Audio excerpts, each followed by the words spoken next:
Hello कक्षा 10 के हमारे प्यारे विद्यार्थी कैसे हैं। आशा विद्यार्थी अपने बोर्ड एग्जाम की तैयारी कर रहे होंगे और अपने शिक्षा के प्रति अग्रसर भी होंगे। विद्यार्थियों, हम आपके सामाजिक विज्ञान का वह भाग जिसे आप आर्थिक विकास की समझ अर्थशास्त्र कहते हैं, उसका तीसरा अध्याय मुद्रा और साख पे हम चर्चा कर रहे थे।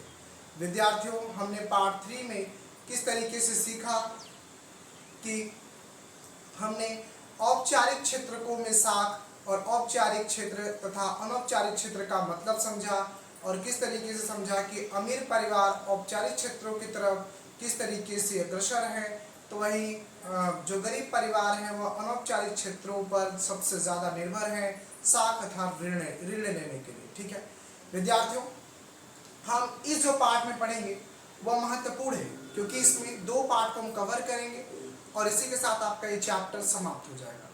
इसमें हम पढ़ेंगे कि किस तरीके से जो निर्धन परिवार हैं, जो निर्धन गरीब जो परिवार है, जो निर्धन लोग हैं, वह किस तरीके से सहायक समूहों पर निर्भर है। यानी कहने का मतलब है कि निर्धन परिवारों का सहायक समूह पर हम चर्चा करेंगे। इसके साथ आपके पाठ का सारांश पढ़ेंगे। चलिए फटाफट शुरू करते हैं।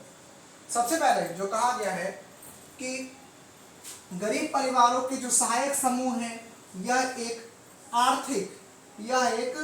आर्थिक प्रदान करने वाला समूह है। इसका उद्देश्य निर्धन परिवारों को कम ब्याज दर पर ऋण प्रदान करना है। यानी इसका उद्देश्य जो है वह कम ब्याज दर पर ऋण किस तरीके से प्रदान की जा सकती है, वह इस चीज को स्पष्ट कर रहा है। ठीक विद्यार्थियों, इसके साथ बताता है कि सहायक समूह, निर्धन परिवारों के जो सहायक समूह हैं, इनमें सामाजिक संगठन के लोग शामिल होते हैं। इसमें जो है यह जो एक सामूहिक जो आर्थिक संगठन है, ठीक है, सामाजिक संगठन है। इसका उद्देश्य जो है वह निर्धन परिवारों को आर्थिक मदद करना है। यह एक ऋण देने वाली समूह है जो पारिवारिक बचतों को इकट्ठा करते हुए कम ब्याज दर पर निर्धन परिवारों को साख तथा ऋण प्रदान करने का कार्य करती है। ठीक है, ये भी कह रहा है कि जो निर्धन परिवार हैं, जिनको मकान बनाने के लिए या फिर अपनी बेटियों का विवाह करने के लिए या फिर खेती की बुआई करने के लिए जिनको साख चाहिए, ऋण की आवश्यकता है और वह बड़े जो है ब्याज दर पर उस ऋण के ब्याज का भुगतान करने में सक्षम नहीं है, उनको कम ब्याज दर पर ऋण प्रदान करने के लिए एक सहायक समूह बनाया गया। ठीक है, इस सहायक समूह का उद्देश्य लोगों को आर्थिक रूप से मजबूत करना है। यह भी स्पष्ट कर रहा है कि इसका उद्देश्य जो है वह आर्थिक रूप से जो निर्धन परिवार है उनको क्या करना है, मजबूत करना है। ठीक है, इसे ऋण प्रदान करने का कार्य जो है बैंक भी करती है। यह भी स्पष्ट कर रहा है कि जो सहायक समूह है, जो निर्धन परिवारों के जो सहायक समूह है, वह बैंक से भी ऋण ले सकती है।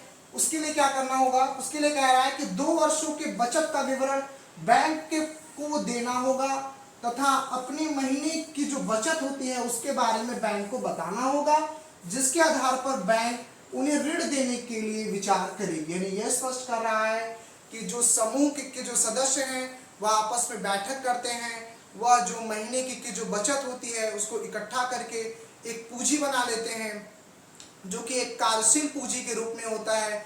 जिसको आवश्यकता होता है वह इन समूहों के व्यक्तियों से ऋण ले लेता है या इनके समूहों में जो है क्या हो जाता है, जुड़ जाता है, या फिर इनके समूह के किसी व्यक्ति को ऋण चाहिए तो वो ले लेता है और कम ब्याज दर पर जो है ऋण प्राप्त करके वो उन मूलधन को और ब्याज को दोनों का भुगतान कर देता है। इसका अर्थ यह हुआ कि यह कम जो है ब्याज दर पर ऋण प्रदान करने वाली क्या है, एक सामाजिक संगठन है। ठीक है, इसे बैंक भी ऋण दे देता है। कैसे, यह जो बचत होती है समूह की जो महीने की जो बचत होती है उसकी विवरण जो है बैंक अपने पास जमा करता है। उसके बाद इस समूह में कौन कौन से व्यक्ति शामिल हैं, उनके नाम या फिर उनके संपत्तियों के बारे में पूरी जानकारी लेता है। उसके बाद जो है बैंक विचार करता है और उसके बाद इन्हें ऋण भी प्रदान कर देता है। ये भी स्पष्ट कर रहा है कि बैंक से भी ये ऋण ले सकते हैं। यह एक ऐसी सामाजिक संगठन है। ठीक है, यह सामाजिक संगठन समाज में होने वाले दुर्व्यवहार पर भी चर्चा करती है। यह स्पष्ट कर रहा है कि यह सामाजिक संगठन सिर्फ साथ देने का काम नहीं करती है, अपितु यह सामाजिक जो दुर्व्यवहार होते हैं जैसे कि घरेलू हिंसा, भ्रष्टाचार आदि पर, यानी जो घरेलू हिंसा होती है, जो भ्रष्टाचार होती हैं, जो चोरियां होती हैं या अन्य घरेलू मामलों आदि पर समाज से जुड़े हुए मामलों पर चर्चा करते हैं। यह भी स्पष्ट कर रहा है कि यह एक ऐसे पुरुषों और महिलाओं का एक ऐसा समूह है जो क्या करती है, जो सामाजिक घटनाओं पर भी चर्चा करती है और उनसे जो है उनके बारे में जानकारी प्रदान करती है। उनके जो लोग हैं, जो कि पीड़ित परिवार हैं, उनसे मिलते हैं और उसके बाद उनके समस्याओं को भी दूर करने का प्रयास ये सामाजिक संगठन या फिर यह जो सामूहिक है, या फिर कह सकते हैं कि एक तरीके का ये जो निर्धन परिवारों का जो सहायक समूह है, वह जो है लोगों की समस्याओं को दूर करने का समुचित प्रयास करता है। समाज के दुर्व्यवहारों को मिटाने का भी काम ये करता है। समाज में होने वाले अंधविश्वास के बारे में भी लोगों को जागरूक करता है। तो ये स्पष्ट कर रहा है कि जो निर्धन परिवारों के जो सहायक समूह है वो किस तरीके से काम करते हैं। ठीक है, इसके बाद आता है पाठ्य का सारांश। पाठ्य के सारांश में हम पढ़ेंगे पाठ्य का सारांश। ठीक है, पाठ्य का सारांश इस बात पर स्पष्ट करता है कि औपचारिक तथा अनौपचारिक किस प्रकार है, यानी यह स्पष्ट कर रहा है, सारांश बता रहा है कि औपचारिक संगठन जो है वह अमीर परिवार जो है औपचारिक संगठनों से ऋण लेते हैं, बल्कि गरीब परिवार जो है अनौपचारिक संगठनों से क्या लेते हैं, ऋण लेते हैं। ठीक है, इस तरीके से यह स्पष्ट होता है कि यदि